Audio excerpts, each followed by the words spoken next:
Guys, ito yung lugar na nilakihan ko sa Mindanao, sa Cagayan de Oro.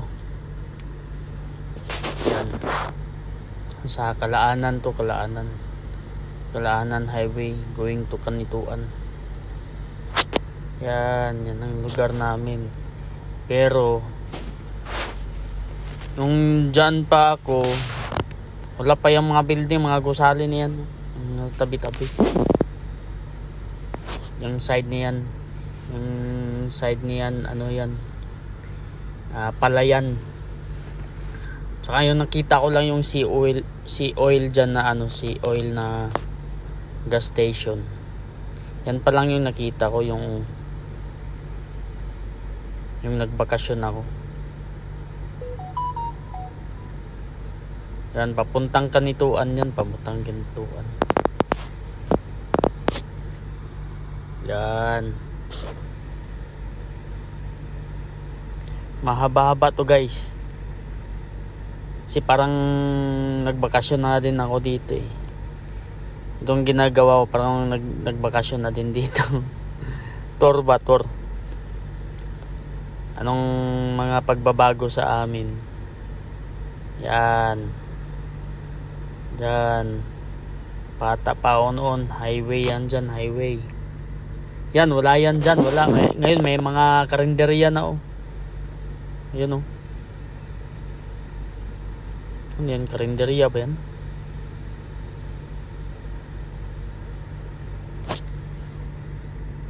Yan. O diba? Dami ng mga gusali. Tapos magkabilaan na yung gasoline station. May gasoline station pa doon sa unahan, nakita ko kanina. Yan. Diretso pa. Mga hardware na oh. Yan. So, walang kilalang tao nagmumotor dyan ba? Yun know? May mga ano na, may mga gusali na ba? Yan. May gasoline station dyan sa corner na yan oh. Ayan oh. Ayan.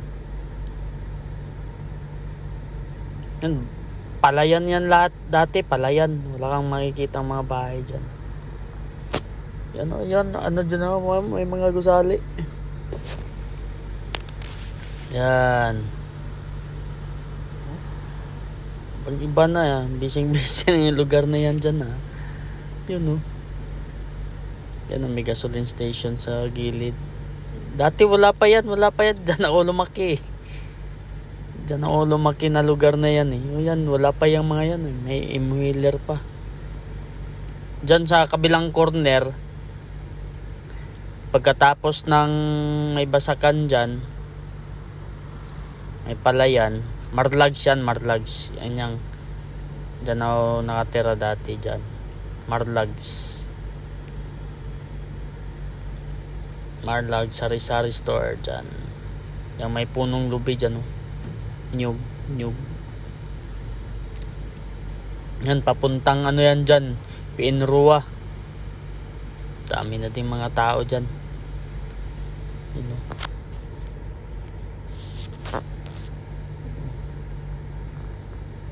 May mga bahay na lalaking bahay. Kanino kaya yan dyan?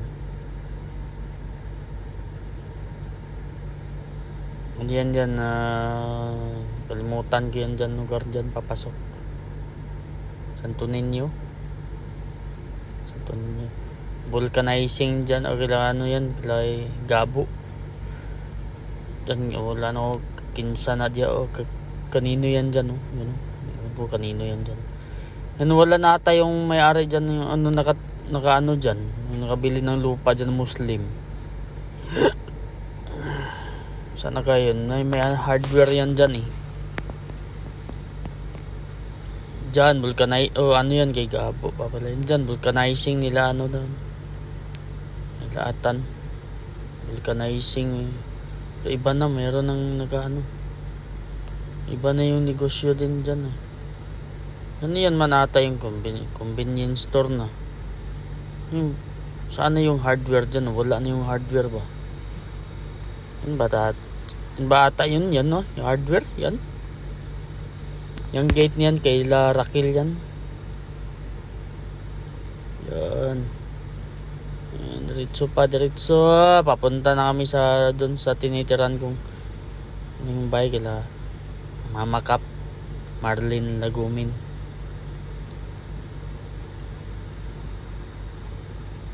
Diretso. Diretso. Na mga yamumo na yan dyan. Yamumo compound. Laki ng pagbabago ba? Yan o. Yan, kanino kaya yan dyan? Kanino kaya yan dyan? Yamomo pa yan dyan. Iwan ko sa kanila pa ba kaya yan dyan. Sana hindi nila nabinta, sayang. Yan sila lumalaki. Yan sila pinanganak. At saka lugar nila yan. Yan yung St. Teresa Chapel oh. Lante Terre oh. Pedroso doon sa likod.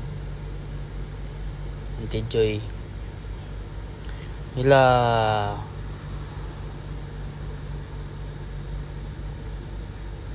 Kaya po nawala ang restaurant diya. O hardware o. Kinsa ka na diya. Dagan.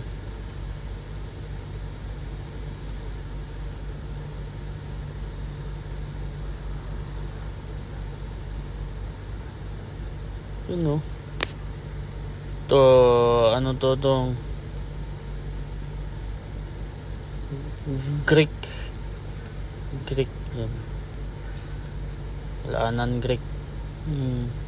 Tulay na laging na ano naapawan minsan ng laging naapawan talaga. Yan bahay ng Marlags dito Mama Cap, pero wala na ako kay Balo. Di ko na alam saan yung gate. Kila ano yan dyan, yamumo pa din yan dyan, mga yamumo. Mga tabuklaon. Yan. Uy, yung Fortuner dyan.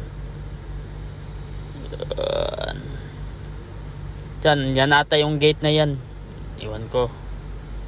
Patawarin nyo ako, hindi ko na alam yung mga lugar. So na alam yung bahay nyo dyan. Mama Cap. Shout out